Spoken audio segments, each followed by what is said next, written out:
नमस्कार, मैं रविंद्र कुमार। 2019 तक भारत में 17 लोकसभा के चुनाव हो चुके थे। 2024 में 18वीं लोकसभा के लिए लोग अपने वोट का प्रयोग करने जा रहे हैं।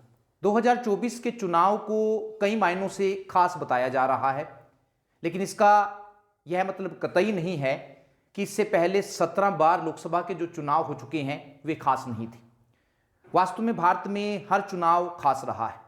आज के इस वीडियो में हम पहले 2 आम चुनाव की बात करेंगे जो देश के आज़ाद होने के बाद हुए हैं और उनकी खास बातें भी आपके साथ साझा करेंगे। बात करें पहले लोकसभा चुनाव की, तो देश का पहला लोकसभा चुनाव या पहला आम चुनाव अक्टूबर 1951 से लेकर फरवरी 1952 तक हुआ था। क्योंकि देश के ज़्यादातर हिस्सों में चुनाव 1952 में ही हुए थे, इसलिए इसे 1952 का आम चुनाव कहते हैं। चुनाव अभियान, मतदान और मतगणना में कुल 6 महीने लगे थे। इस प्रकार हम कह सकते हैं कि पहला आम चुनाव आज तक का सबसे लंबी अवधि तक चलने वाला चुनाव था। उस समय देश में 17 करोड़ मतदाता थे, लेकिन 17 करोड़ मतदाताओं में से केवल 15% लोग ही पढ़े लिखे थे। क्योंकि ज़्यादातर मतदाता अनपढ़ थे, इसलिए चुनाव आयोग के सामने सबसे बड़ी चुनौती यह थी कि अनपढ़ लोगों की वोट कैसे डलवाई जाए। इसके लिए हर मतदान केंद्र पर प्रत्येक उम्मीदवार के लिए अलग अलग मतपेटियां रखी गई थी।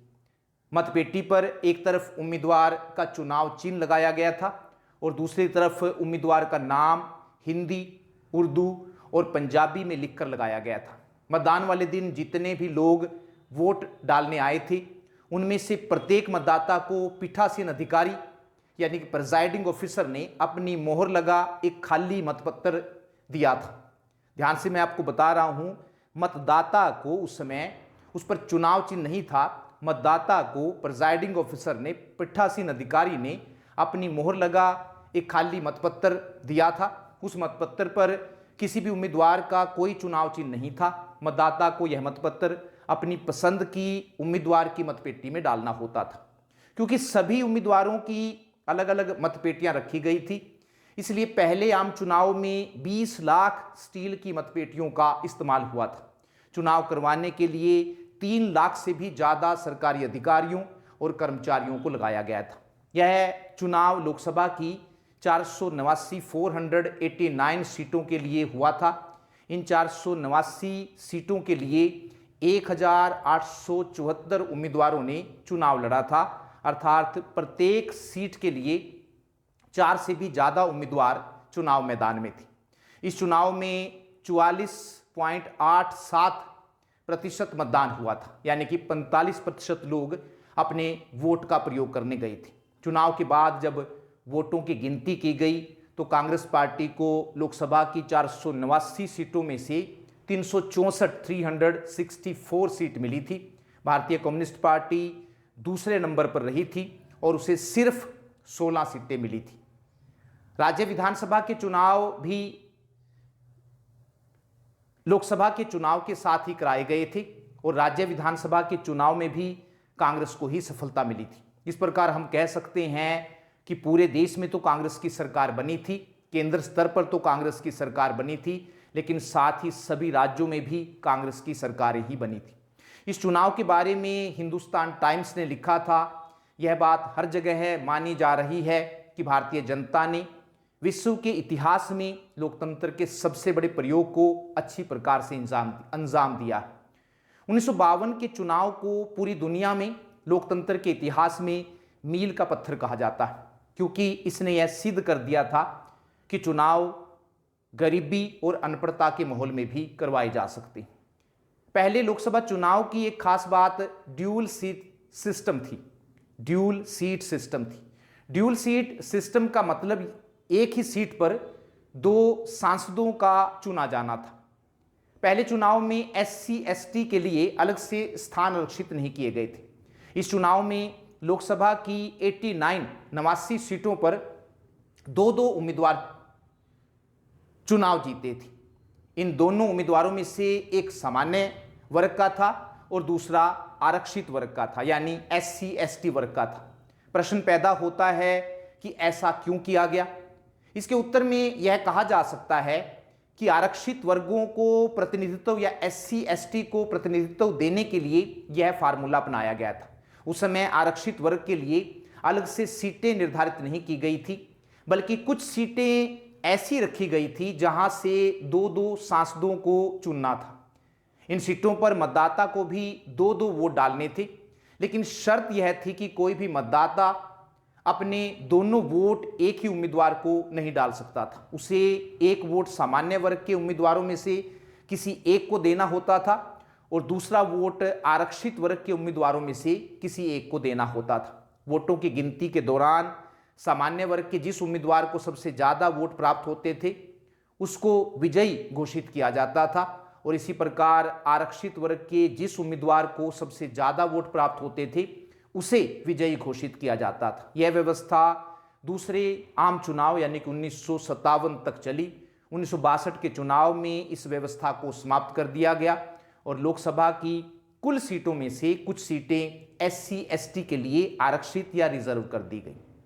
बात करें दूसरे लोकसभा चुनाव की, तो लोकसभा के लिए दूसरा आम चुनाव 1957 में 24 फरवरी से 9 जून तक यानी 3.5 महीने तक चला।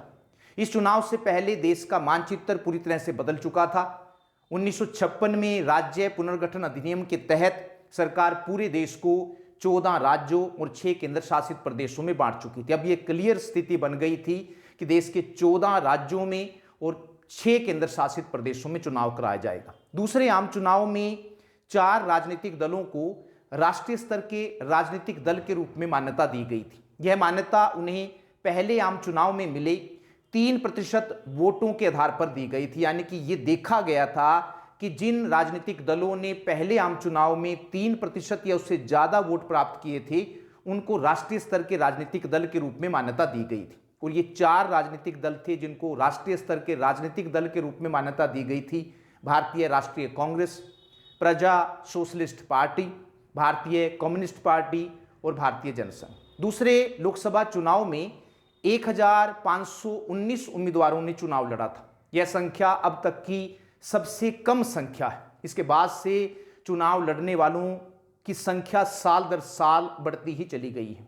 1996 में लोकसभा का जो चुनाव हुआ था उसमें सबसे ज्यादा उम्मीदवारों ने अर्थात 13,952 उम्मीदवारों ने चुनाव लड़ा था। दूसरे आम चुनाव में लोकसभा की 494 सीटें थी। पहले लोकसभा चुनाव से अगर इसकी तुलना की जाए तो पहले लोकसभा चुनाव में 489 सीटें थी, 5 सीटें बढ़ गई थी, 494 सीटें हो गई थी। यह तो सभी को पता था कि कांग्रेस इस चुनाव में भी जीत दर्ज करेगी, लेकिन देखना यह था कि कांग्रेस कितने बड़े अंतर से यह जीत दर्ज करती है। इन 494 सीटों में से भारतीय राष्ट्रीय कांग्रेस को 371 सीटें मिली थी और इस प्रकार उसने दूसरी बार भी बड़ी आसानी से सत्ता को हासिल कर लिया था। इस चुनाव में कांग्रेस का वोट शेयर भी 45% से बढ़कर 48% हो गया था। भारतीय कम्युनिस्ट पार्टी दूसरे नंबर पर रही थी और उसे 27 सीटें मिली थी, जो पिछले चुनाव की अपेक्षा 11 सीटें ज्यादा थी। इसी चुनाव में अटल बिहारी वाजपेयी उत्तर प्रदेश की बलरामपुर लोकसभा सीट से चुनाव जीतकर पहली बार संसद में पहुंचे थे। भारतीय जनसंघ ने उन्हें लखनऊ, मथुरा और बलरामपुर 3 लोकसभा सीटों से चुनाव लड़वाया था। लखनऊ से वे चुनाव हार गए थे और मथुरा में तो उनकी जमानत भी जब्त हो गई थी। प्रधानमंत्री जवाहरलाल नेहरू अटल जी की भाषण देने की कला से काफी प्रभावित थे। उन्होंने कहा था कि यह युवक एक दिन देश का प्रधानमंत्री बनेगा और पंडित जवाहरलाल नेहरू की यह बात 1996 में सही सिद्ध हुई जब अटल बिहारी वाजपेयी देश के प्रधानमंत्री बने। दूसरे आम चुनाव में पहली बार बूथ कैप्चरिंग की घटना भी सामने आई थी। बिहार के बेगूसराय जिले के रसियार गांव के लोगों ने बूथ पर कब्जा कर लिया था।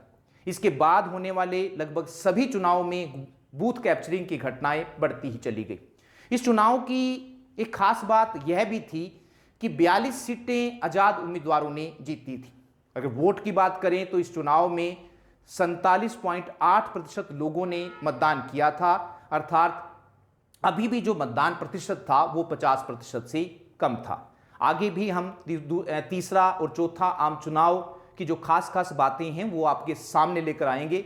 देखते रहिए हमारा YouTube channel Ravinder sir lecture pol science. धन्यवाद।